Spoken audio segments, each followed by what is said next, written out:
우리나라 교육의 가장 심각한 문제, 최악의 문제는 뭐냐면은 객관식 오지선다 중심의 학습이라는 거예요. 결국 선택지 5개 중에 답을 찍는 방식입니다. 아이들의 제대로 된 실력을 향상시키는 것을 막는 게 바로 객관식 오지선다입니다. 그래서 내신은 앞으로 논서 수령으로 평가하겠다고 이미 발표를 했고, 수능도 2032년 현재 초등학교 5학년 아이들부터는 논서 수령 수능을 보고 싶다, 뭐 이런 식으로 지금 교육위원회에서 얘기를 했어요. 중요한 거는 우리가 학습 자체를 객관식 오지선다 중심으로 한다는 거는 결국 뭐예요? 감으로 찍기식의 공부를 한다는 겁니다. 절대 이렇게 해서는 안 돼요. 그럼 어떻게 되느냐? 논서 수령식 학습을 해야 됩니다. 사실 우리가 푸는 모든 문제집은 다 객관식 오지선다예요. 근데 그 객관식 오지선다의 형태의 공부를 하면 안 되고 논서 수령 중심의 학습을 해야 됩니다. 논서 수령이라는 건 뭐예요?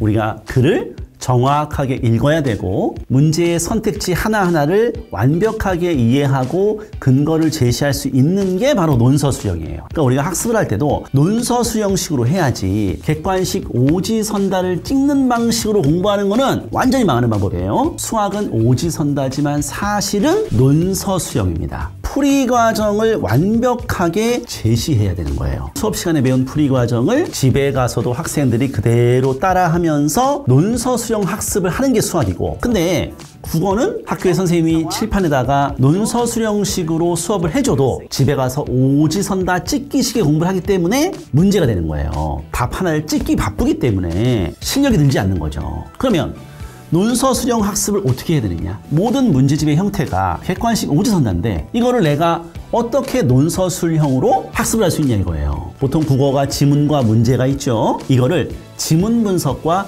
문제 분석을 해야 됩니다. 지문 분석이라는 건 뭐예요? 국어는 그 지문이 어떤 제재든 간에 주제가 있습니다. 그리고 그 주제를 드러내기 위해서 글이 어떠한 구조로 쓰였는지, 어떠한 표현 방법을 썼는지 이런 거를 파악하는 게 결국 지문 분석이에요. 이런 파악을 내가 스스로 빈 공간에다가 자꾸 써보려고 하는 것이 바로 논서 수령입니다. 그리고 문제에서 1, 2, 3, 4, 오지선다가 있을 때 요 하나하나 선택지의 근거, 이거를 내가 역시 하나하나 써보는 거, 그게 바로 논서 수령 학습이 되는 거예요. 보다 쉬운 논서 수령 학습 두 번째는 뭐냐? 해설지에 있는 내용을 내가 안 보고 앞에다가 쓴다는 생각으로 해보는 거예요. 아까 지문 분석과 문제 분석이라는 내용도 사실은 다 해설지에 있는 내용입니다. 그거를 내가 안 보고 앞에 써본다, 그런 식의 생각을 하는 겁니다. 근데 그것도 혼자 하기가 좀 힘들 수 있어. 지문과 문제밖에 없는 이런 문제집을 켜놓고 내가 빈 공간에다 막 혼자 쓴다? 어렵죠? 제일 쉬운 방법이라고 하면은 뭐냐면은 국풀교육이 만든 국풀나라샤를 푸는 겁니다. 홍보 아니에요.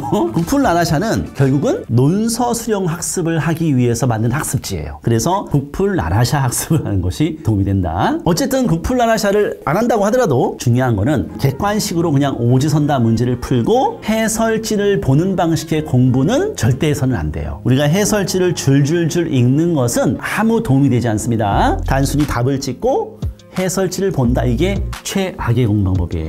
우리가 지금 보는 모든 시험의 형태, 모든 문제집의 형태, 근데 이거를 그냥 단순하게 답을 체크하듯이 푸는 거, 문해력이 향상 안 되고 망하는 지름길이에요. 그래서 이런 지문과 문제를 다 논서 수령식으로 내가 풀어서 학습을 하게 되면은 글을 이해하는 문해력이 비약적으로 향상되면서 내신과 수능도 결국은 나중에 논서 수령으로 갈 수밖에 없어요. 학습 자체가 그렇게 논서 수령식으로 이루어져야만 나의 문해력과 국어 실력이 향상된다. 이거를 명심하시고 참고하셔서 앞으로 공부 계획을 세우면은 문해력과 국어 실력이 상당히 강해지게 될 겁니다. 감사합니다.